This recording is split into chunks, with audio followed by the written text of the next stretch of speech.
Carl, thank you very much. Welcome to the Halftime Report. I'm Scott Wapner. Front and center this hour, high AI anxiety. It has kept the markets on edge lately. We discuss and debate all of it with the investment committee. Joining me for the hour today, Joe Terranova, Jim Leventhal, and Josh Brown. We are getting a nice bounce back today. There you see it. Not quite 1% for the NASDAQ, but nonetheless a pretty good-looking day. That year-to-date out of the S&P. In part that shows a resilient market, but it also shows, Jimmy, these continued V-shaped bounces, right? I mean, that's right in front of your face. Right in front of your face. Every bit of anxiety that has happened within this market has been bought.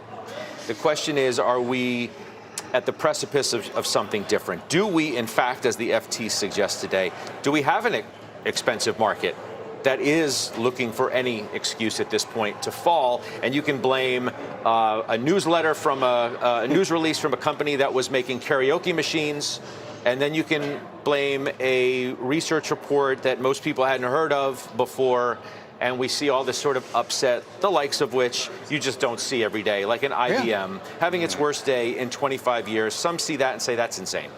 I did think the IBM move was pretty pronounced. I thought the Citrini article was fear-mongering. I'll come back to that in a second, Scott, because I really actually want to go to what you're bringing up with regards to the FT and this being seemingly an expensive market poised to fall.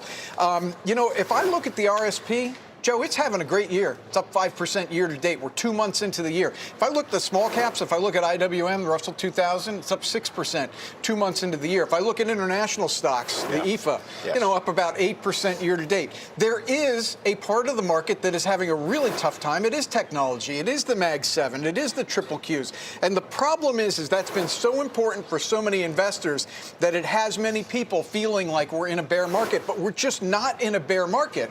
So when I hear things like the FT article talking about this is an expensive market, you know, that's poised to fall, I think it flies in the face of the average stock, which is actually doing well, and anybody who has a diversified portfolio is doing well. As for fears that I brought up in yesterday's article, there are always fears. There are always fears, Scott. I mean, I'm not going to hit the table again, but how many years have you and I been doing this, Scott, Joe, Josh? You know, we've had fears in recent years. 10 months ago, the store shelves were going to be bare. 4 years ago, we were on the precipice, theoretically, of nuclear war. These were live conversations we were having. And I look at the article yesterday, interesting, read it. I didn't come away, walking away thinking that this is anything other than creative destruction. Jobs will be destroyed. Jobs will be created. Scott, we're here on the New York Stock Exchange. This used to have 5,000 people on the floor. Now there's 300. I mean, creative destruction happens all the time. Yes, I do need a drink of water. That article actually got me hot. Okay. Got me hot. And here comes Nvidia earnings tomorrow. Okay.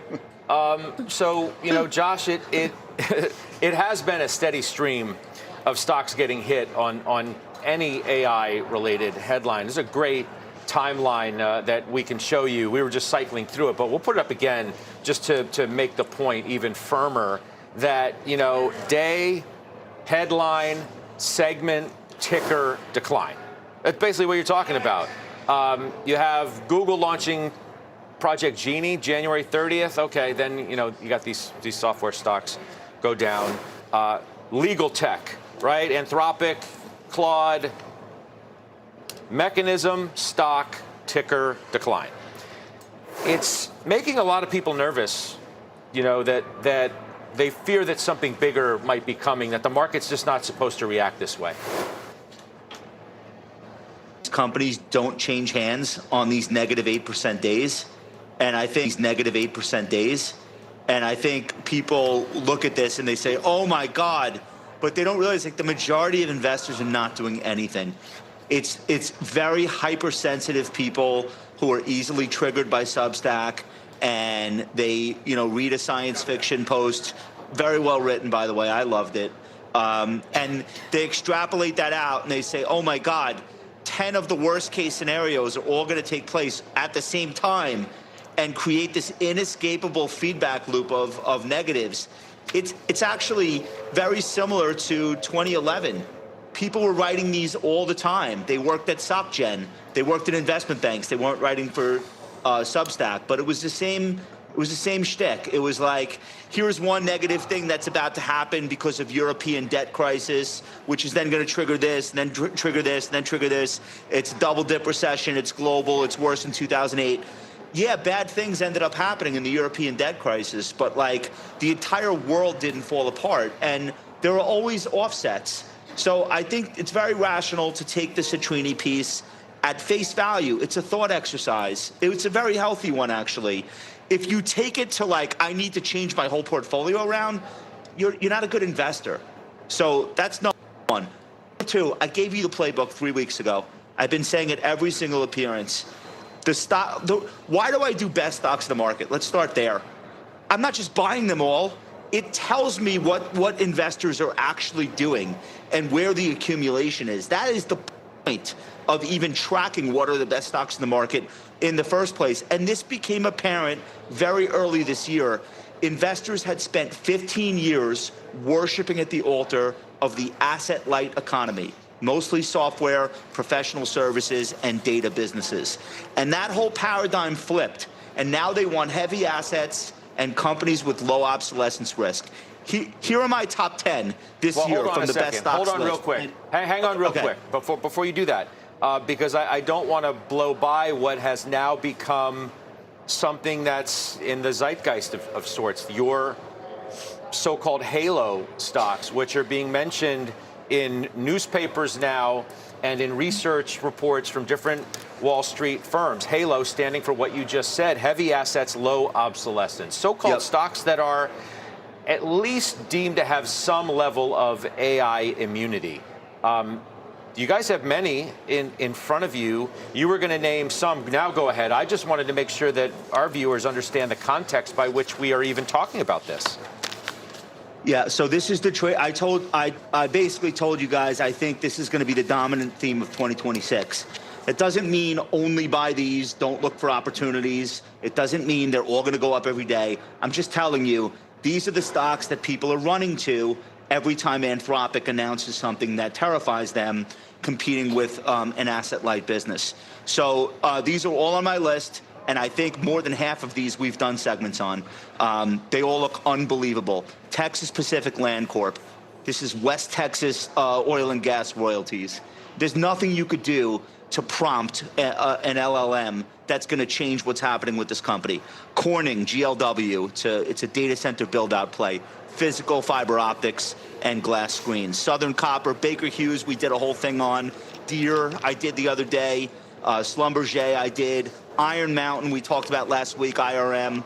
FedEx, we did a whole segment on. Hershey, I didn't get to this one. HSY, obviously undisruptible by LLMs. Colgate Palmolive, CL.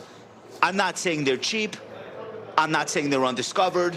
I'm not saying they're quote unquote better companies than Adobe or Disney. I'm telling you that these are the stocks that are being accumulated by people who are looking at their portfolio and they're like 70% asset-light ARR software businesses, and they're saying, oh my God, I better buy something else. I better diversify. These are the stocks that are the beneficiaries of that, and there are so many more. We did Ventas, which is senior living. I mean, I could go on and on and on. The reason they're the best stocks in the market is because they're the stocks that people have the highest conviction in and are buying. And I want to throw in Apple. Apple is Halo. It's 2.5 billion devices around the world, physical devices. And all of these LLMs are going to end up being plugins and features in the iOS App Store. Apple's going to get paid on all of the usage of these things. Apple is Halo. Yesterday, the stock was green in a sea of red for tech. Today, it's up 2.5%, was up as much as 3.5% earlier this morning. So it's not a tech versus non-tech. It's more nuanced than that. No, I know. Look, Jeffries is talking about it today with a list. Names like Airbnb and Carvana and DoorDash and Disney and Roku and Spotify. Jimmy and Joe both have lists as well. Let's just get them out there. Let's try and give people constructive ways to think about the inverse effect of AI, ones that have some level of this halo effect, if you want to call it that, which Josh has done, and as I said, others are picking it up and going with it. Joe, you got Baker Hughes and some others on the list. Tell us. Yeah, Baker Hughes, Merck, Vulcan Materials, Bunge, which is actually a consumer staple name. Think about Generac, FedEx, Welltower. Josh already mentioned FedEx. Josh mentioned Corning. That's the name that I own personally. So conceptually, I agree with what Josh is identifying here. I'll let Jimmy go, and then I want to come back. I've got an important question to ask Josh about how we think about allocating here. Jimmy? Well, I mean, one of the things I'll say about these types of stocks is they're very easy to understand. So if I point out a CRH, this is an aggregate manufacturer. If you think about you're driving down the road and you see one of those little depots with a silo and it's got, concrete or cement or gravel in it, dump trucks fill up there and they go to, where do they go? They go to building sites for data centers or housing developments. Anywhere you're making a road, that's where CRH is going. It's so easy to understand. Or energy, we've talked about this a lot, and we're obviously consuming a lot of it and a lot more of it in every form as these data centers come on. So, fossil fuels are not going away. ExxonMobil, Transocean.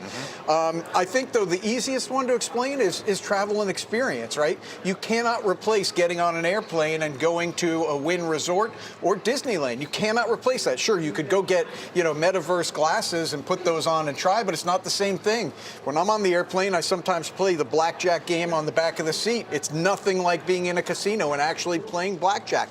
And that's not going to go away. That's not going to be made obsolescent. The broader point, though, it's not so much whether it's Citrini or Houdini or whoever puts out whatever paper. It's the reaction, which has people nervous in the way that these stocks are reacting the way they are, because it's just not supposed to happen that way. You're not supposed to have a hypothetical research piece come out and IBM have its worst day in more than 2 decades. It reminds me of how Jamie Dimon was speaking at the investor update yesterday, where he talked about just the mere fact that asset prices are high in his perspective and what could happen if the economic cycle turns. Listen. There will be a cycle one day. I don't know when there's going to be a cycle. I don't know what confluence of events will cause that cycle. My anxiety is high over it.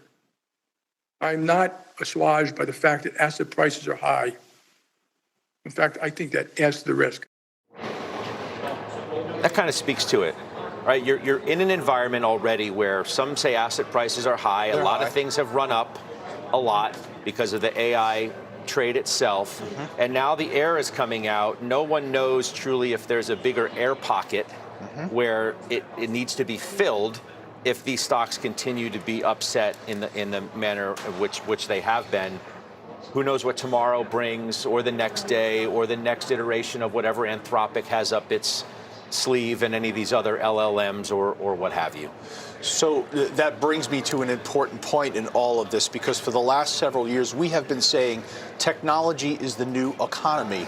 And are we at a moment where there's a paradigm shift about how you think about asset allocation, in particular thematically to equity sectors? And the question I was going to ask Josh, I did a call with a financial advisor this morning who said to me, I understand what Josh is saying as it relates to halo stocks. But in fact, is that more of a trade, a cyclical moment, or are we at a secular moment, Scott, where, Josh, you believe that you need to, as an RIA, begin to allocate a little bit away from those technology, those asset lights, those heart of the economy names, more towards what Scott rather is speaking about, a better valuation opportunity that exists in your halo theme? Yeah, I think it's happening already. This is what I would say about financial advisors in general and the wealth management industry. We are the component of the United States investment business that did not throw in the towel on emerging markets in Europe and Japan. We own these stocks. Like, they don't own them necessarily in hedge fund land. Maybe now they do, because rest of the world versus US went up 30% last year. But we tend to have portfolios that look different from the S&P 500. One of the main reasons is we don't sell ourselves to clients as we're going to race the S&P for you. So we are normally diversified. And when you have these sort of secular shifts into a new investing regime, we have been adding and we have been rebalancing systematically for years so that we have the representation in other industry groups outside of tech and in other markets outside of the S&P 500. We own small caps. Like, you can look at 13F filings for the top 20 RIAs using an LLM, and in 5 minutes you'll understand we already are doing this. But then there is a trading component to this too, Joe, and I want everybody to think about energy right now. And obviously I own ExxonMobil, I own Devon, so I'm in this trade. But like, this was an amazing opportunity. At the end of last year, nobody saw any reason to own oil or energy equities. Oil prices were like at high 50s, low 60s. And we've had an explosion in gains in these stocks. Texas Pacific, which I talked about, up 75% year to date. Baker Hughes 41, Schlumberger 37. Oxy is up 26, XOM is up 24% this year. It's a re-rating. Oil prices didn't do anything. Here are the trailing PE ratios versus 1 year ago today. Exxon is 22 times earnings. It was 14 a year ago. Chevron is 28. It was 16. That's a double. Devon is 10. It was 8. Oxy is 32 times trailing 12 months earnings. It was 20 a year ago. Fang, which is Diamondback, 12 versus 10. Energy is getting re-rated because it's a place to go. They will have some earnings growth this year. It's not going to look anything like what those multiples are saying, but people are now looking for more exposure to things that can't get disrupted overnight by Anthropic, and they're finding sectors that have been left in the dust and finding whole markets like EM that have been left in the dust for year after year after year. And this is what good portfolio management looks like. I want to focus on what has been the epicenter of all of this anxiety. It's been software, and for good reason, because you have some really big tests coming right in front of us. Workday earnings after the bell tonight, Salesforce and Snowflake tomorrow. There's no ownership in those direct names. Joe recently sold Workday in the latest rebalance. However, I think you can make the argument that no matter what software stocks you own, if you own any of them, you're watching all of these very closely because it could have a broad impact on not only the space itself, but the market at large. Right, Jim? This is like, I don't care what I own. I need to watch and see what these companies report, and even more importantly than that, what the price action is on the other side of the reports, because sometimes there's been a discrepancy between good report and good action after the numbers have hit. Yeah, and that happens, we know that, but first things first, we need to see good reports here, because, look, it's not just been February, it's not just been 2026. Software has been in a decline for about 18 months now, and it's been pretty brutal. What hasn't happened in that time frame is you have not yet seen degradation in software earnings. So when you just said, Scott, hey, are we on the edge of our seat? You bet. Workday, Salesforce tomorrow? You bet, because we want to see if the degradation in earnings from AI cannibalization finally shows up, or is this another quarter in which, despite the greatest of fears, these companies put up good results with decent guidance going forward. Now, if that happens again, I cannot guarantee, nor can anyone, that the stocks will respond positively, but it will be at least one more quarter. By the way, I suspect that these are going to be decent reports, because I don't know of anybody, any enterprise-level company that has gone out and ripped out their tech stack to replace it with Claude. I just haven't seen that yet. So I think the reports are going to be good, but I don't think it's going to be enough to allay concerns that next quarter will be bad or 2027 will be bad. Ultimately, these companies are going to have to continue to perform, and they're going to have to buy back shares, which companies have been doing, and they're buying back shares on the cheap. Let's go to Mackenzie Sagalis, who has a news alert for us. Hey, Mac. Hey, Scott. So shares of marketing automation firm Klaviyo surging, up almost 8% after announcing an expansion of its strategic partnership with Google. Now, Klaviyo, which helps companies store user data and build profiles to target them with marketing via email and text messages, will work with Google to help brands deliver autonomous AI-driven experiences. So it sounds like Google will let advertisers plug Klaviyo's customer data into its ad tools, enabling more precise audience building and automated AI-driven campaigns. They've already teamed up with Google on Google Ads, its AI tool. called Nano Banana. But what this does is really expands that collaboration into AI-powered agents, including everything from product discovery to final purchase. I will say this is a much-needed boost for the stock. It was down around 46% year-to-date going into this boost. Thanks. Back to you. All right, good stuff, Mac. Thanks. It's Mackenzie Segals. So we talk about being on the edge of our seat for software. We're going to be on the edge of our seats, obviously, for Nvidia when it reports tomorrow. The stock's actually been running into the number. If you take I don't know, give me a week, guys, please, so we can see. So it's found something over the most recent period of time. So it's up near 5% into the print. So interesting today, D.A. Davidson declares that Nvidia is not a bellwether anymore. Not. The market's picked other AI winners, they say, including Google, Broadcom, memory chips, and optical companies. We'll be paying attention to every word that Jensen Huang obviously has to say. And what's also interesting, I think, is that, Jimmy, we used to say if hyperscalers cut spending, that's going to be a bad sign for the whole market. It's like, well, what do you mean we've already priced in the stocks for this continued ramp. Now some are suggesting that's exactly what you need. You need some of these hyperscalers to dial it back and stop throwing out these massive numbers to take some of the anxiety out of it. That's what Wolf says today. We believe a delay or cut to capital spending would be a very positive catalyst. Goldman's Tony Pasquarello says, while I have little worry about the balance sheets or the earnings power of the Mag 7, the market narrative has changed.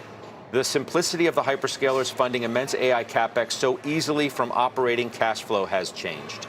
Given questions around capex intensity, it's also hard for me to see the kind of upside convexity that we grew accustomed to in prior years. In the end, it will be a show-me story with the onus on companies to attach revenue growth to spend. Things have changed. Things have changed in this market. The last thing that you said, attach revenue growth to spend. If you listen to the luminaries of the space, that's what's happening. And I refer to Jensen Huang, I refer to Brad Gerstner, I refer to Andrew Jassy. These are the people who are saying that every increment of compute that comes online is monetizable, that they are supply constrained right now. So that is why the spending should continue to occur for the time being this year, 2026. I think when you look past that, and maybe that's what those analysts are referring to, when you get into 2027, maybe further into 2028, then you start to worry about, do we have too much capacity? Do we have too many large language models? And then the comparisons may, and I'm talking 1 to 2 years from now, may be apt when we go to the fiber optic, the dark optic of the late 1990s or the railroad networks of the 19th century. Yes, there was overbuilding. There is likely to be overbuilding in AI, but it is not right now. Well, discretionary has been a really interesting space. It's been getting trounced by staples so far this year. It looks pretty good today. Just consumer confidence beat, so that's one thing. But that was after Home Depot showed unexpected Q4 comps growth. And that stock was up a bunch, Lowe's up, a lot of the home builders up today, cruises, casinos. Part of it, Jimmy, plays into the Halo idea. Carvana, which Joe owns, has been on the list I read earlier. Wynn was on the list I read earlier today, too. Yeah, I wonder in some of the lackluster response concerning discretionary stocks is if it's just simply they got a little too expensive. Not a lot too expensive, but a little too expensive. I don't see anything wrong with, just to use one of the names you brought up, Scott, Wynn. I think operationally they're doing just fine, but it has pulled back from around 130 to 110. I think it just got a little too far ahead of its skis. Delta Airlines, another one. I mean, look, we all travel. Have the planes been empty? No, they've been packed. Airports have been packed. Did it maybe get a little bit ahead of its skis? Have there been some concerns about oil prices rising? To me, what I'm saying is this is a lot of noise. The long-term trends are we've got low unemployment, we've got wage gains, we've got people going out and doing things. Maybe they're not doing as much as they used to, but they're still going out and traveling and getting experiences. But Joe, it's been really stark, the outperformance. Staples up 15% year to date versus discretionary down 2.5. Now, maybe, after you had a terrible confidence number, I think, last month, so you get a nice bounce, maybe this is now a trade that gives you something. Yeah, anytime you put that XLY ETF on screen as being representative of consumer discretionary, you need to slap a gigantic Josh Brown-sized asterisk on the chart. This is 42% Amazon and Tesla. I hear you. Okay, so We got that. Yeah. All right. No, of course. Equal weighted though, and your point, Scott, remains the same. And importantly, staples versus discretion is like, it's almost typically, if you could normalize the size of Amazon and Tesla, it's almost typically a referendum on like how confident people are about the leisure activities and retail shopping of the consumer. And right now, not great. So I think like you could pick out winners like TJX, sure, no problem. But for every one of those, I'll give you 5 stocks that look abysmal from the same index. And it's not to say I think you want to go out and buy Coke and Pepsi and Walmart and Costco just because they're staples, because those stocks have all like doubled and are very expensive. But I do think that investors are drawing a distinction between what are we not worried about versus what are we worried about. Right. Yeah, you've been highlighting Coca-Cola and Pepsi as well. Let's take a break. Best stocks in the market according to Josh Brown. Today, as we said, highlighting names in a group that's done pretty well. Right, Josh?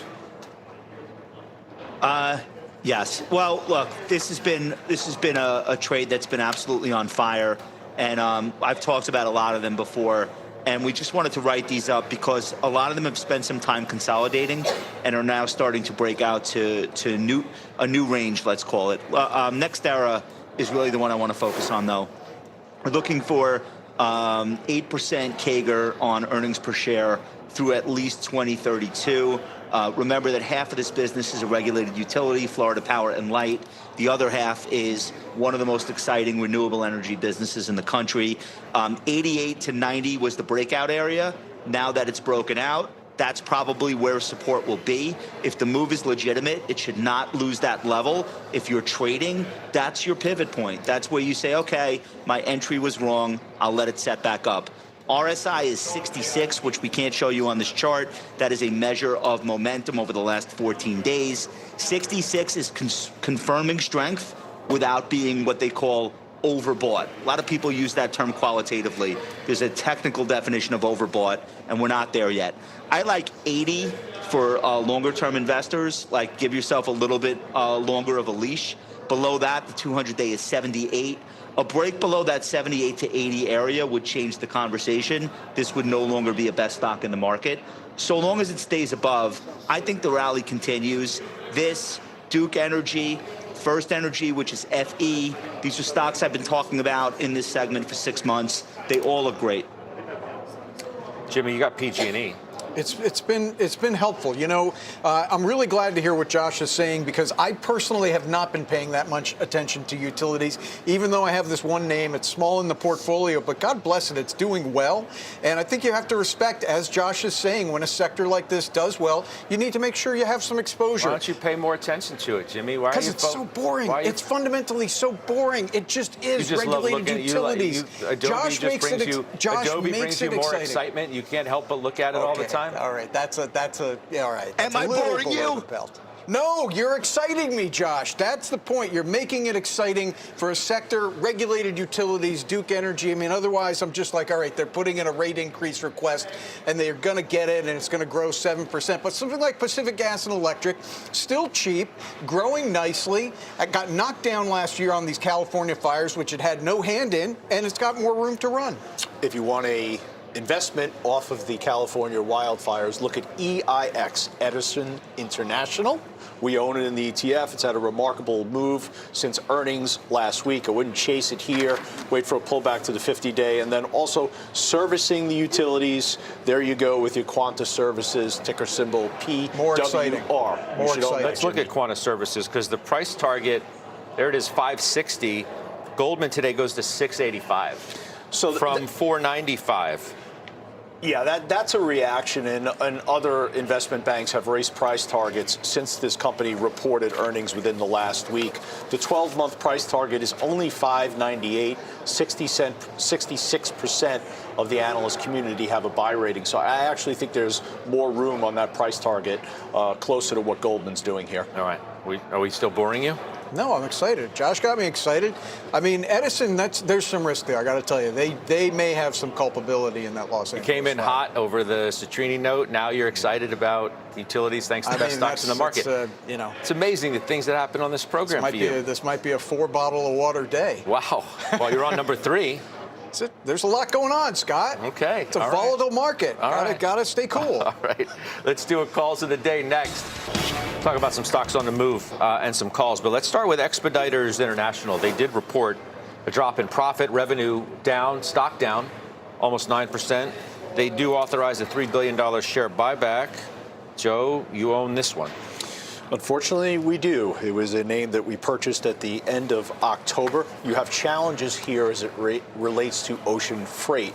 The problem here is they are an ocean freight broker, so they can be disrupted. They're in the services business.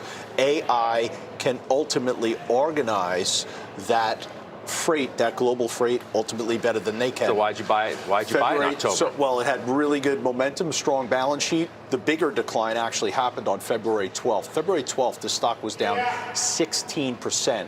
And that was off a report that there was an algorithm that was being introduced to the logistics business. See, this is what we're talking about. Specifically targeting that was the brokers. The karaoke machine. See, people one. look at this, they see logistics, and they say to themselves, okay, logistics, we're thinking about something that is asset heavy, cannot be disrupted. No, they're a broker. They're not involved in the actual freight themselves, and that's why you saw the big decline. Do you know what song you were singing that day on that report? What was it? Cry Me a River. Right? Stock down. There we go. That was a day. It was funny. That was a day. ExxonMobil. We talked about it earlier. As Joe, I think it was Josh who was talking about energy. Price target today at 183 from 156 at Wells. Valuation in a flow state, Josh, is what they say. Yeah. Yeah, so I talked about the re-rating in the A block. I won't repeat it, but this company is getting a higher multiple on earnings because investors have decided this is exactly the type of blue chip stock that they want. I don't want to say hide out in, but it's just been left in the dust for too long. And even technically, you can see this consolidation period. Well, it's tough to see on this chart, but if you pull it back like 5 years, stock has done nothing. So we are waking up here in the oil sector. And if the oil sector is going to work, Exxon's going to work. Okay. Josh Brown, final trade. What do you got? We did Martin Marietta as the best stock the other day. Let me know when they announce Claude Cement. I don't think it's coming, guys. I think it's going to be okay. All right. Farmer Jim. Microsoft bought more yesterday. All right. Yes, you did. Joey T. KLA Corp. You still need semis. All right, guys. I'll see you a couple hours, 3 o'clock. Hey, everybody. Welcome to Blue Cloud Trading. I'm George. It is Tuesday, February 24th. It is currently 3:11 p.m. Eastern Time. We just saw some clips from the halftime report. Josh Brown and other guests basically shared a whole number of stocks, and we're going to cover a good portion of those stocks and ETFs in this video. How's the stock market looking right now? As you can see here, U.S. stocks are rebounding sharply as AI optimism drives a tech rally and rotation lifts laggards. Okay, the Dow is up 0.74% right now. The Nasdaq is up 0.92. S&P 500 is up 0.67, and the Russell 2000 is up 1.02%. We still have about 45 minutes or so still left in this market. So we'll be watching to see what happens. About 69% of the stocks are advancing right now. And we've got 48% of the stocks experiencing new highs.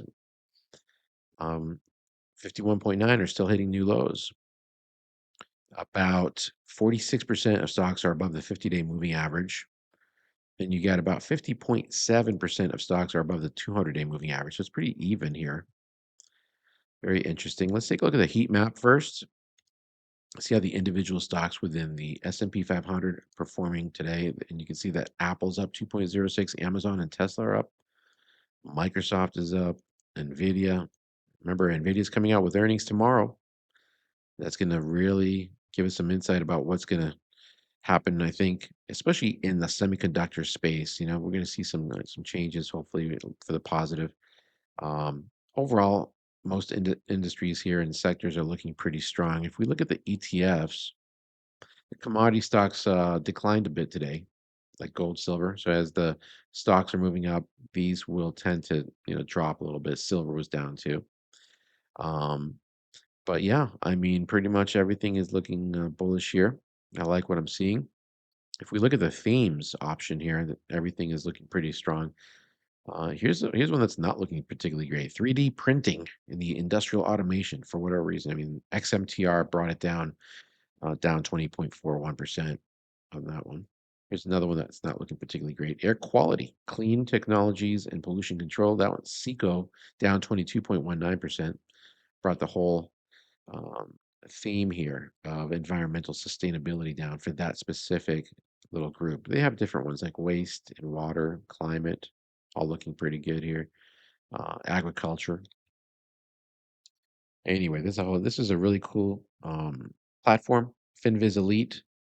For those of you who want to get information, look at the groups here. This is showing us what sectors are looking strong today. You've got technology leading today, up 1.41%, right? You've got consumer cyclicals up 1.35, followed by basic materials, industrials, utilities, and the only two sectors that are down, and they're only down slightly, healthcare and energy down today. For the 1 week performance, it's been basic materials has been the leader, up 5.56%, followed by energy. Financials are not looking particularly great here, down 2.11% for the week. All right. And here's the 1 month performance if you want to check that out. So the other thing I want to talk about here with FinViz Elite, they just came out with this new article about a new feature that they have, a new era for news on FinViz. So the news summaries, what it means here is like now whenever you hover on one of these little ticker symbols, you can see that what pops up is some quick news about the specific stock. It's AI generated, which is pretty cool. It looks like let's see what else. Market Pulse is a new thing that they've actually introduced as well. It's under the news tab, and it's about new real-time news feed delivering breaking updates as they happen across individual stocks, ETFs, commodities, and more. With powerful sorting tools, you can filter by percentage move and other key metrics to quickly identify what's truly driving the markets. So this is you know, my secondary platform that I like to use. In addition to, of course, our TC2000, which goes a little bit more in depth as far as the technicals. If you're looking for a really good charting platform, this is the best in my opinion. I've tried them all. I really like this. You can sort the stocks any way you want. You can move things around very easily. Um, put things on top of each other, as you saw right there. Let's move it back over here like this. Okay, I like that better. So if you like these two software platforms, guys, go to my homepage, Blue Cloud Trading. Click on 10 more links right here and scroll down. There's the $25 coupon for TC2000. That's the charting platform that I just showed you a second ago. And FinViz Elite. There's the affiliate link. Click on that as well if you're interested in that. And there's some other links here too. Check out my Twitter page, etc. And if you want to become a member to the channel, click on this link and you can get access to the member-only videos like the one I just posted 3 days ago where I go over my entire portfolio. All right, now that we got that out of the way, let's go ahead and get started. Let's take a look at the indices. How are they performing today? Well, like I said, they're all up pretty much. FEZ is another one that I've been watching very closely. It's the Spider Euro Stocks 50 ETF. For those of you who want to have a little exposure outside of the US, this is a great option. And it's been performing really well. In fact, this particular ETF looks stronger, in my opinion, technically, than the SPY, the Qs, the Dow, the Russell. Okay. Why is that? Well, okay, let's talk about the Ichimoku indicator just for a moment. A lot of you are new, and maybe some of you just need to be reminded about how this indicator works. It's a very comprehensive indicator. It shows us where price is in relation to these moving averages.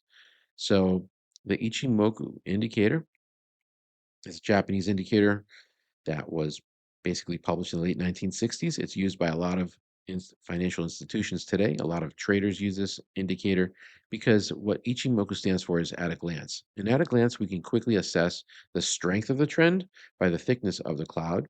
Where is price in relation to the cloud? Is it above the cloud or is it under it, like back over here? If it's above, that's very bullish. Okay, very clear. Where's price? Okay, these Japanese candlesticks in relation to the Tenkan-sen and the Kijun-sen, which is this green line is the midpoint of the last 9 periods.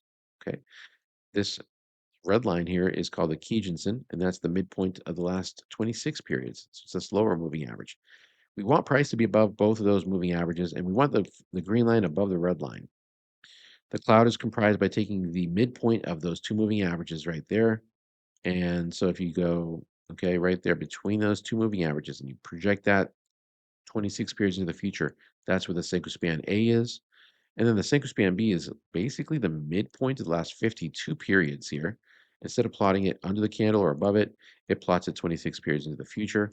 And that's what creates the cloud. So as price moves, so does the cloud itself. So we can see what's happening here, gives us maybe some insight about what might be, what we may expect in the near future when we see this thing tightening up and then maybe the single span A crossing under the single span B. That's very bearish.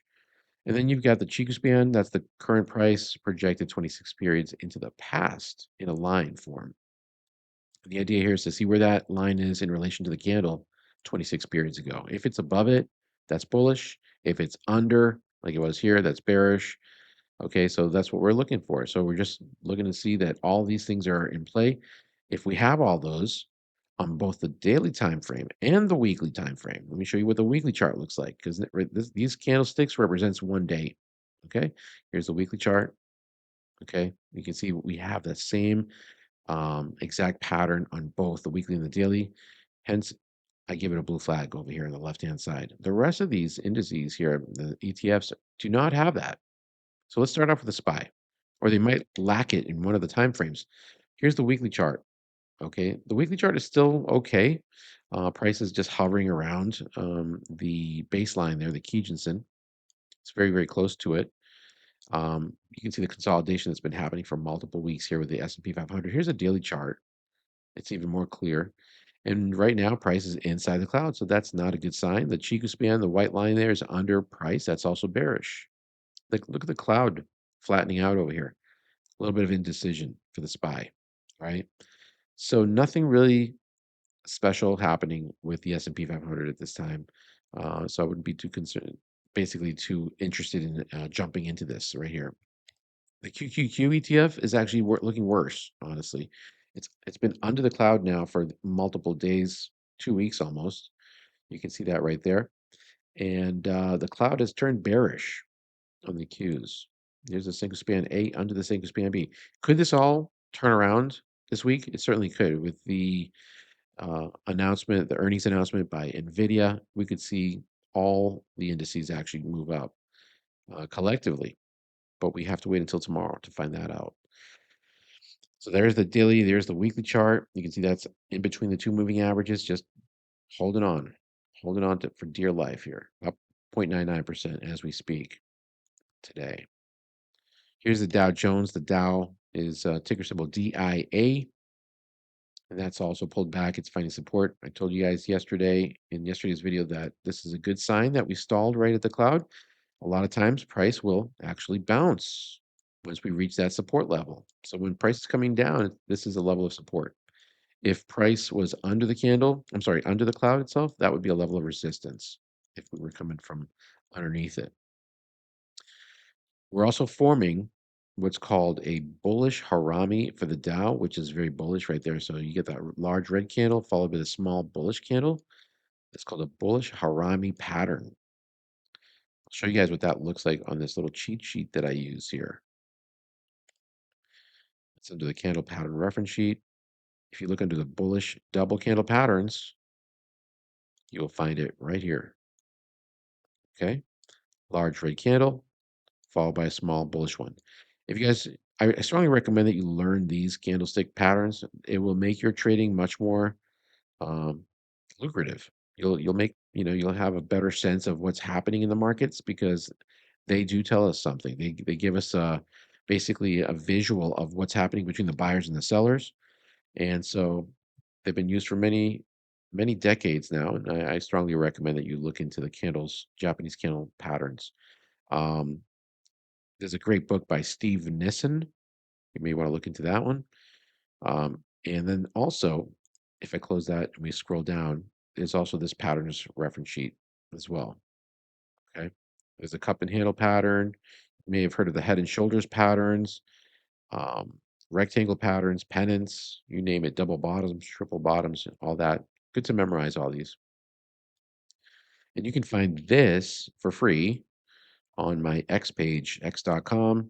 Look for it under @BlueCloudTrader. It's also in that link that I showed you earlier, okay, on my YouTube channel, Blue Cloud Trading. Right here, click on 10 more links, scroll down, there it is. Okay, so DIA, there's the daily chart, and here's the weekly chart. It's currently under the green line, the Tengen, but remember, this candle is still forming. We won't know what that looks like until Friday afternoon, so I wouldn't put too much emphasis on the fact that it's actually under it currently, okay? Here's the Russell 2000. That's also holding up on the weekly chart above the green line, the Tengen. We are still looking very bullish, but for multiple weeks now, the Russell 2000 has been stagnant, stuck in a very tight consolidation, right? So we're talking about 2 months in a row where we just haven't really moved much. And here's the daily chart. Okay, we're currently under the Tengen Kijun. So obviously not looking as bullish as I mentioned earlier with the FEZ. You can see that that's obviously showing higher highs, higher lows. We're looking stronger with FEZ. And then let's look at VIX. The VIX is the market volatility index that's inside the cloud. It came right back in, which is good. It dropped 6.57%. That represents fear in the markets. Fear is dropping. Again, tomorrow is going to be a very volatile day, I believe. We're going to find it's going to be either to the upside or the downside once the earnings come out for Nvidia. It does have a huge impact on the entire market because of the size of it. Let's look at the Mag 7s. And by the way, guys, are you ready for this? We're going to be covering 41 stocks and ETFs that they covered on the show. And I've already previewed these, and I've got the strongest ones at the top. So I'll explain why those are looking good. You know, the ones that have a blue flag are the ones I would be focusing on the most. So under the Mag 7s, we got Apple. And earlier when I was looking at it, price was above the Senko Span B here. Now the cloud itself has just turned bullish. Notice how the Senko Span A just crossed above the Senko Span B. And price was briefly above the cloud here, but it just retreated. So let's look at the 5-minute chart. You can see that it's been pulling back here. All right. So it's not particularly, I don't know what it's going to look like by the end of the day. You can see it's 3:26 p.m. right now. The seconds are counting down here. So we'll find out what happens. You can see the percentages changing as well. Hopefully we'll break above and close above today, above that purple line. Purple line is the Senko Span B. It's $272.16 is what we need to close above. All right. You got Amazon. Amazon looks pretty bearish, obviously. It's been, we got a bearish cloud. It's under the cloud here. Let's take a look at some support levels like the 195.75. This level here, it's an interesting one because if you look to see, I actually created that back on March 5th of 2025. It's a long time ago. And it's funny that it stalled right at that level of 195.75. Why did I create this back then? Let's go back in time a little bit. Let's switch it to a weekly chart because this blue line represents a weekly level. It goes back to this candle. All right. The low was 195.75. Price had pulled back and then basically bounced off that level. Okay. And then moved up. So it's interesting. Over here, it was stalling for a couple of weeks. You can see that 3 weeks in a row. And then once it got under, it dropped. So it does, the fact that we are bouncing, and look over here, price did not break through it. It actually gapped above it and then continued moving up. The fact that we are now basically, we have a bullish engulfing pattern that formed here with Amazon. Okay, this is a weekly chart now. So this is last week, engulfing the smaller red candle from the week prior. And this is the current week that we're in. If we can see price getting above these highs, I think that's going to be a really good sign. We still have these these moving averages waiting here as a level of resistance. So I'd be still very cautious with Amazon. I wouldn't be jumping into this anytime soon, but at least it looks like we might see a potential move up. Here's a daily chart. You can see that more clearly how it's bounced off that level of 195.75. The low was 196, it looks like. So that's so interesting. All right. Okay, let's look at Google. which is inside the cloud and still holding above it. And like as I've been saying, like I talked about on this date here, if you go back to the video from February 17th, I said, guys, that we have pulled back here. We've got a bullish spinning top. It's a single bullish pattern.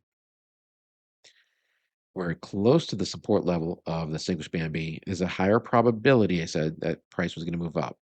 That's exactly what's happened. It's actually from that opening price, it's actually moved up 3.4%. So it's moving up still. And notice how it is, in fact, respecting a lot of respect for the single span B. This price, every time it comes to it, it stalls right there. That's because buyers are waiting to buy it up. So hopefully Google will bounce and break through the cloud. It's still not buy signal yet because we've got a bearish cloud, future cloud here. Chico span is underpriced, still on the daily chart. On the weekly chart, we had a piercing line pattern happen last week. Do you see these two candles? Okay, price had gapped down and then moved up, closed within the body of that candle. And now we are retesting Tengen-sen as a level of resistance since price is underneath it. So let's see what happens with Google. Um, a company that I like to own, but I'm not owning it now. Here's Meta Platforms. It's inside the cloud. It's up 0.14% today. Nothing special happening with Meta. Here's the weekly. There's the daily chart under the cloud. Pretty bearish. It's kind of looking very messy, this chart. It's just all over the place. Their next earnings come out on April 29th. Microsoft has been in a huge decline here since these highs back here on October 28th, 2025, where it was at $555 per share. I want you guys to notice something interesting, how price, and this is why it's important to look at prior levels. See this high here? Go straight out. Do you see how it touched that level and then dropped? All right. So that's why it's important not to just use the cloud itself, but also use levels of resistance, use levels of support. You see things breaking down, when you start seeing price creating lower highs, okay, it's not a time to be buying or lower lows. All right. No, you wait for that to shift to the upside. And how do you know? Well, this is where the cloud comes into play. All right. So let's look at Microsoft back over here, where it was in a downward channel. Once it broke that channel right here, it broke that level of resistance back here on this candle, happened on April 25th. It stalled at the cloud for a few days. It entered the cloud and then it gapped right above everything. Gapped above the 200-day, gapped above the top of the cloud. That's when you knew things were okay. There was a shift in the dynamic of the direction of Microsoft. And that's when you want to be jumping in. Okay, you want to jump in when the momentum changes. So you can see from that point to that high, okay, Microsoft moved 30% in just 3 months, by the way, in 62 bars, right? And then it dropped. And that's how the market is. It's just going to have those ups and downs. So Microsoft right now, it's stay out of that, obviously. There's a daily chart. If you want to look at the weekly chart, that looks bearish too. It's coming to a level of support, the 200. It might bounce here, but I wouldn't bet on it 100%. Here's Nvidia, still stuck in the box until the earnings, which come out tomorrow, February 25th. As I mentioned, it's looking more and more bullish here. The fact that, we're looking at these 2 weeks and they're looking pretty good. Let's look at the daily chart as well. We're staying above the cloud. Things look more optimistic than pessimistic here, at least in these last 3 days. But again, until the earnings come out, you really can't make a call here yet. So we have to wait. And the cloud does look bullish here. The single span A is above the single span B, but notice that the cloud is very, very small, right? Price is above the moving averages. The Chico span is technically right above the price, right? We did find support of the rising 200 over here back on February 5th.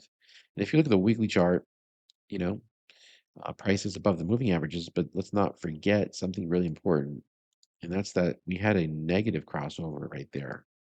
Tengen-sen had crossed under. So, and that's why we are staying within this box. Okay, let's keep going. Let's look at Tesla. If you're unfamiliar with the directional movement index, I did go into how to understand what this means in the prior video. So check out my prior video, guys, to learn about the directional movement index.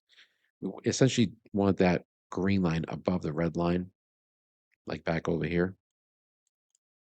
We don't want the red line above the green line. And we want that ADX to only be moving up when the green line is above the red line. When it's moving up and the red line is above the green line, that's very bearish. So Tesla's not looking good here on the weekly, and it's not looking great on the daily either, even though it did find a little bit of support at the 200 here. We've got a bullish engulfing pattern that's forming today.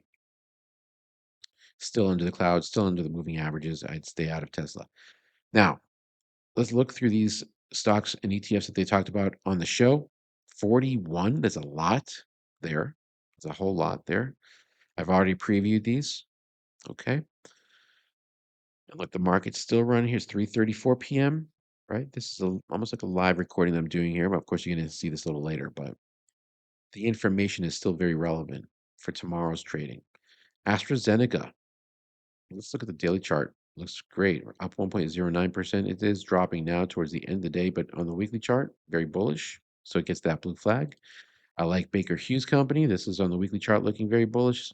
It looks great on the daily, up 1.77% today. Notice how the cloud clearly is giving us the bullish pattern that we're looking for.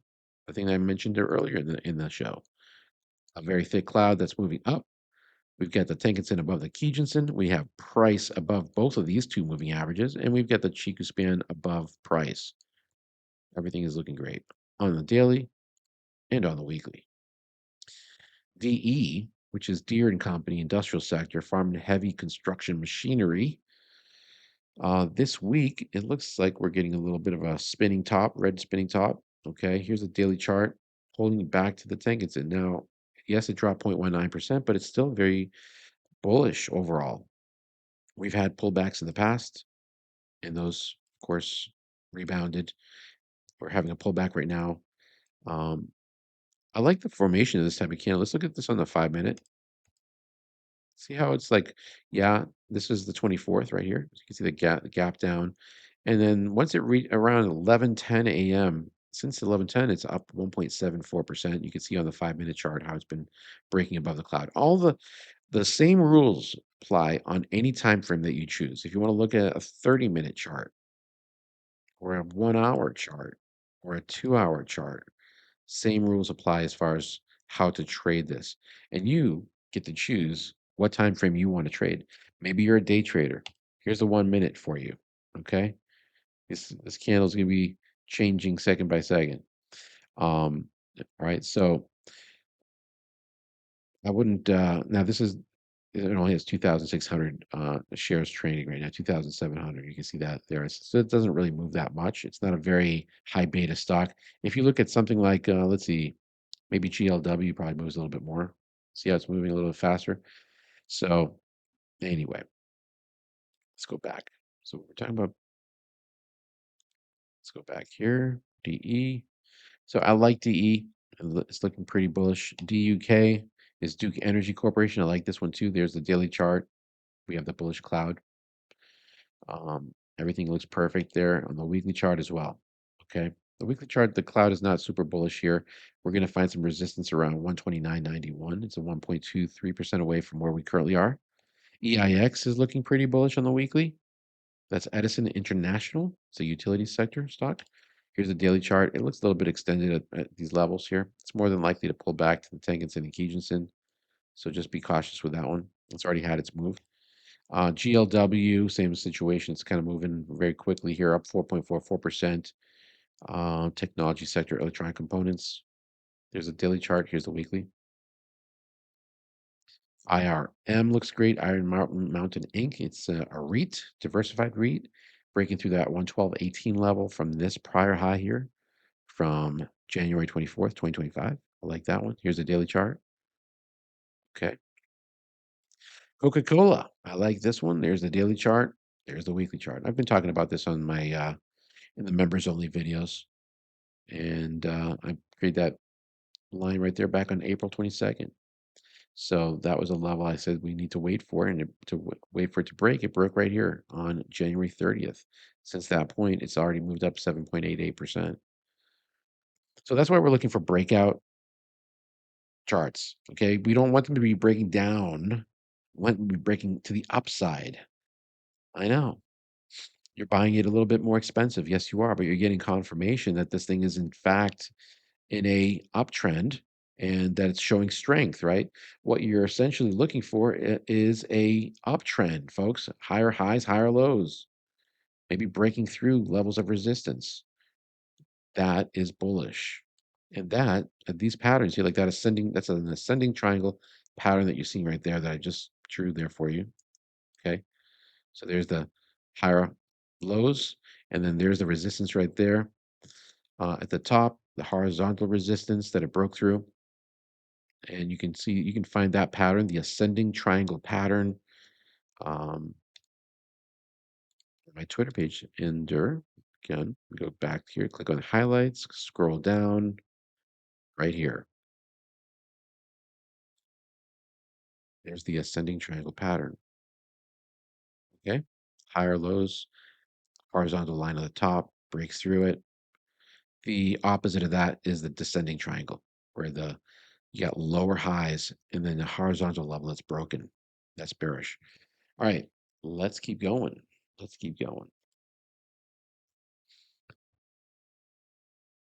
Okay, Martin Marietta Materials Inc. I try to make these videos so there's a little bit of education in here. We're learning about what's strong, what's looking good today in the in these specific stocks, but we're also getting a little education, and go a little bit more in depth in the education part in those member only videos. Consider joining.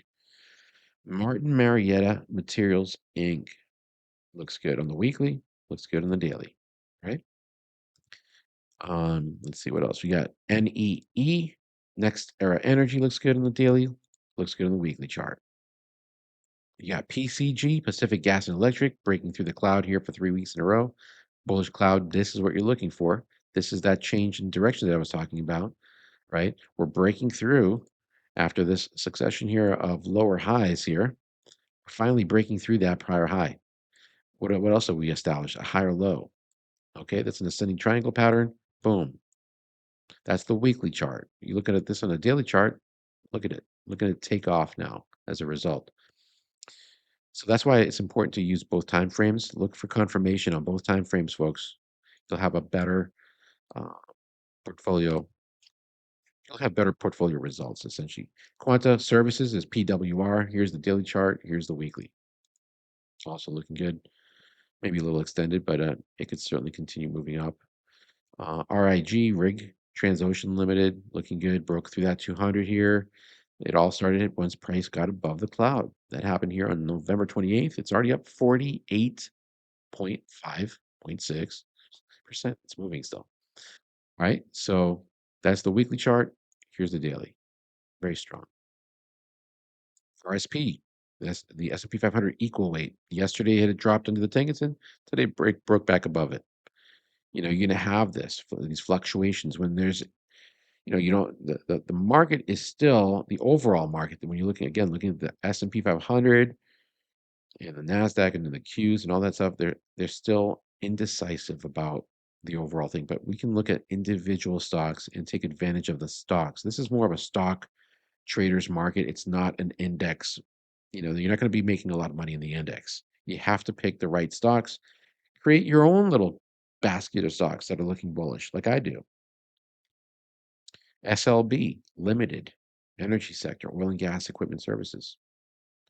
Looks good on the daily, looks good on the weekly chart. Also, last couple of months now, we broke through the cloud. Everything is looking great. It's up over 20% since it broke the cloud. TPL, recently, 3 weeks ago, broke through the cloud. It's up over 20% as well. Texas Pacific Land, I like that one. Here it is on the daily. Vertex, here's the daily chart, currently looking great on the weekly chart as well. We have a future bullish cloud that just turned bullish. That's great. We're above the cloud now for about, I don't know, a month and a half or so. We're up just 4%. Hasn't moved up yet enough. What about XLE as a sector ETF? energy ETF. You can see we're talking about that these two levels not that long ago. Back in January 21st, I created these levels. I said we need to break through those. Once we do, expect an expansion to the upside. Okay, go back to that video if you want to. Go back to January 21st. Try to find my video from then. See what I talked about back then about XLE. And how much has it moved up? It's moved up 11.2% as a sector since then. Here's the daily chart. Look at that. Everything everything is more bullish when price is above the cloud. This is folks, this is not rocket science. This is simple trading. Don't make it more complicated than it needs to be. Look at the technicals, look at the fundamentals of the stocks, you know. Look at the profit margins, look at the price to sales ratios, learn about those things too, sales growth rates, all that stuff. Make sure that you know when the next earnings announcements are too. That helps. That's helpful. Maybe you get out of a stock if it's looking kind of sour right before the earnings. Okay. We're also Oh yeah, these are all the negatives now. So we just talked about all the positive ones with the blue flag. I'm not going to spend too much time on the rest of these. These are all crap. Well, not necessarily all crap, but they're right now wouldn't be adding a position because technically they're unsound, like ABBV. Although it looks good here in the daily, if you look at the weekly chart, Tenkan is under the Kijun. I guess that's the only negative thing. The red line is above the green line still. It's still under this resistance level. So it's just more of a hold position here. If I had a position, which I don't. You got Airbnb. It's under the cloud on the weekly. So you skip that one. Okay. Colgate Palmolive breaking through the cloud. But the cloud itself has not turned bullish yet. The future cloud. See how it's still stuck right there? We've got a $100.44 level of resistance based on that candle. It's very close. It's only 2.78% away from where we currently are. So I'd be very cautious with Colgate Palmolive. Even though it's breaking through the cloud, we don't have all the confirmations here yet. CLF is under the moving averages. It's under the declining 200. No on that one. CRH is under the Tenkan. Probably want to wait until it gets back above the green line, and then you start looking at the daily chart. So you start off always with a weekly chart, see where that's at. If it's looking bearish, skip it. CRM, same thing. Salesforce under the cloud, no. DAL, Delta Airlines, it's under the Tenkan, the 9 period for 3 weeks in a row now. No. Disney is inside the cloud, no on that one. EXPD is under the Kijun and Tenkan, both of those moving averages. No. Look at the red line above the green line. Home Depot, currently breaking above the cloud. The cloud itself is still bearish here, the future cloud. Okay. And if you look at the daily chart, it's starting to look a little more bullish. So Home Depot has some potential. All right. It has some potential. I don't like this candle that's forming, even though it's up 1.96%. You switch it over to a 5-minute and you can see what's going on. It gapped up, and since the opening price right here, it's dropped to 1.25%. So it's not something I would add a position in today based on this weakness that I'm seeing right now. Let's see. IBM under the cloud on the daily. No. KLAC doesn't look terrible here on the daily chart, but let's look at the weekly. Okay, the weekly looks good. Let's look at the daily again. So on the daily, Tenkan is under Kijun. The Chiku span is underpriced, the white line. So I'd hold off on this one for a little bit, but it has potential. All right. I wouldn't discount it completely. KVYO, Clavio Inc., technology sector, software infrastructure. It's been declining since it got under the 200-day and the Tenkan here. It's dropped about 45.5%. Not the time to be adding. Okay. The momentum is still to the downside here, even though it's up 5.5%. LNG, that one pulled under the Tenkan here on the daily. And if we look at the weekly, it's still inside the cloud. I'd skip that one. Lowe's Company, it's above the cloud. Everything looks good in the weekly. What about the daily chart? It's under the Tenkan. So that's also almost there. If it breaks above that 283.44 level, yeah, I would say that's not a bad spot to get in, honestly. Snowflake Inc. Oh, this is interesting. Even though it's under the cloud in the daily chart, I do like what's happening here in this pattern that I'm seeing. And if you trade long enough, you'll see them quickly and very easily. There's a double bottom that's forming. We've got a bullish harami here between these two candles, the large red candle followed by the small bullish candle on the daily chart. The problem is Yeah, although this could be the place where it stalls, it could certainly just be a short-lived little move up and then break down again. It's still under the cloud. It's still under the 200. Here's the weekly chart. Still very bearish on the weekly chart. So I'd say stay out of it, but it's interesting. I wouldn't be shorting it. How about that? I would say do not short this stock. It's up 2.22%, and it could potentially bounce here. I mean, it is bouncing off this level, this low. So this is where you exit your short if you're betting against Snowflake, okay? Southern Company is still looking strong. I like this one. On the daily chart, how about the weekly? On the weekly chart, Tankinson is still under Kijans, and that's why it didn't get a blue flag, okay? So Southern Company doesn't look terrible, but it needs some work. Workday, I'd stay out of that one. Look at this weekly chart. Whew. Look at that ADX moving straight up. That represents momentum, the white line. So negative momentum, and it's dropped. Since it broke into the cloud here, it's dropped about 49.3% in a very short period of time. I mean, that was back on May 23rd, 2025. Lost half of its value. Okay, technicals matter. Technicals can help you. Okay, that's a weekly chart, by the way. When the weekly chart starts showing a lot of weakness, that's when you should be especially concerned, and maybe take a bigger loss than you might otherwise take. Because if you take it earlier, yeah, you're going to have to take that loss. Okay. Think of it as a business expense, right? Even if you were running a business, you're going to have expenses. So that's how you got to look at it. Think of it like you're running a business, you're going to have, you know, losing trades. Try to minimize those losing trades, and then you come out ahead ultimately. Okay. We got Walmart looking great on the weekly chart, very bullish, right? Doesn't get a blue flag. Why? Because on the daily chart, it's just right under that Tankinson, but it's ready to pop. So this one I'd put it on your watch list. Win Resorts, I like this one. It's got a bullish harami, but it's under the cloud. Okay, so I would not, I would, so as you can see, this is a triple bottom. I don't know if you can see it. Here's bottom one, bottom two, and bottom three. See how it's stalling. Never closed under that level. Yes, it pierced it. It opened under that level, but it never closed under that level. And so if I were you, and if you happen to be shorting this, be very, very cautious here because this thing could bounce. I wouldn't be buying it though. All right. Unless you happen to be shorting it, you want to exit the position. Here's the weekly chart. Bearish still, even though it's above the cloud. Okay. XLK onto the moving averages, no on technology. Yeah, you heard it correctly. Even though it's up 1.4% today, it's still looking bearish overall. And there's that symmetrical triangle I talked about. We're still under that. We haven't showed that much strength yet. The negative DI is still above the positive DI over here. Okay. I don't trust what's happening here in the technology sector. Tomorrow might change things. We might see a big bullish candle with the earnings announcement by Nvidia. XLY consumer discretionary. I don't like this one either, even though it's up 1.6% today. So if you just pay attention to just the percentages, this will fool you. Look at the charts, folks. Get the big picture on the weekly chart first, then look at the daily. And if you get confirmation on the daily too, you really want to stay out of that specific sector.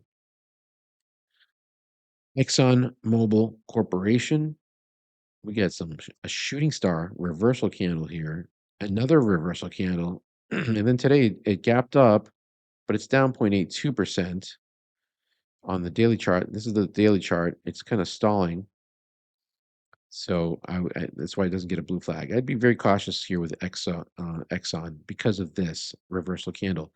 That's a powerful candle when it happens on a weekly chart. The fact that it is recovering here is very positive.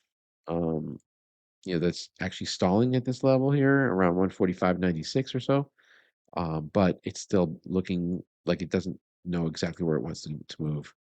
And I think that has a little bit to do with potentially the geopolitical risks. Are we or are we not going to be attacking Iran? Apparently, that might actually happen. There's a possibility. Uh, President's been talking about it. It's a terrible idea, but okay. We'll see. We'll see what happens. If you're going to attack a country, make sure that you have be very clear about the reason why you're going to attack the country. Why is that? Right? Be very specific. We don't need like a wag the dog type scenario situation here. Here's the weekly chart. Immunity Bio Inc. Oh, this is by the way. So this stock is one of our members' requests. So checking this one out. Immunity Bio Inc. Here's the weekly chart.